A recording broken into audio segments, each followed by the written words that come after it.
সমালোচকদের মুখ বন্ধ করার জন্য জাস্ট একটা ম্যাচের প্রয়োজন। অন্যান্য প্লেয়ারদের ক্ষেত্রে না, সাকিব আল হাসানের কথা বলছি।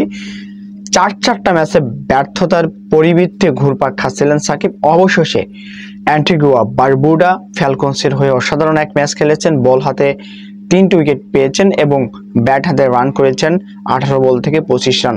পারফরমেন্স খুব বেশি যে আহামরি ভালো ছিল তেমন না, কিন্তু তিনি ম্যান অফ দ্য ম্যাচ নির্বাচিত হয়েছেন। এই কারণেই তিনটি উইকেট পেয়েছেন প্লাস 25 রান করেছেন। তার এই ক্যামিও ইনিংস প্লাস উইকেট পাওয়া দলের জন্য খুবই কার্যকরী হয়েছে।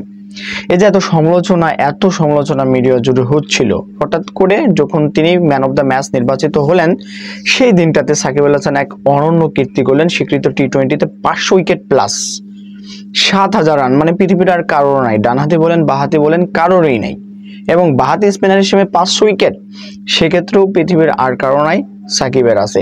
এত অর্জনের মাঝে, এত সফলতার গল্পের মাঝে কোথাও যেন সাকিব আল হাসানের মনের কোণে একটা দুঃখ লুকিয়ে আছে, সেটা হাসির মাধ্যমে উড়িয়ে দিচ্ছেন।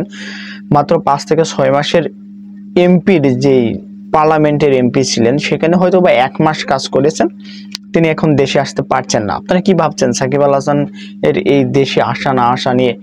আমি অবশ্য কিছু কমেন্ট দেখতে চাই, দেখি মানুষ তার পক্ষে বলে নাকি বিপক্ষে বলে। আপনারা কি চান সাকিব দেশে এসে ক্রিকেট খেলুক নাকি চান না? এই জিনিসটা একটু কমেন্টে লিখে জানাবেন।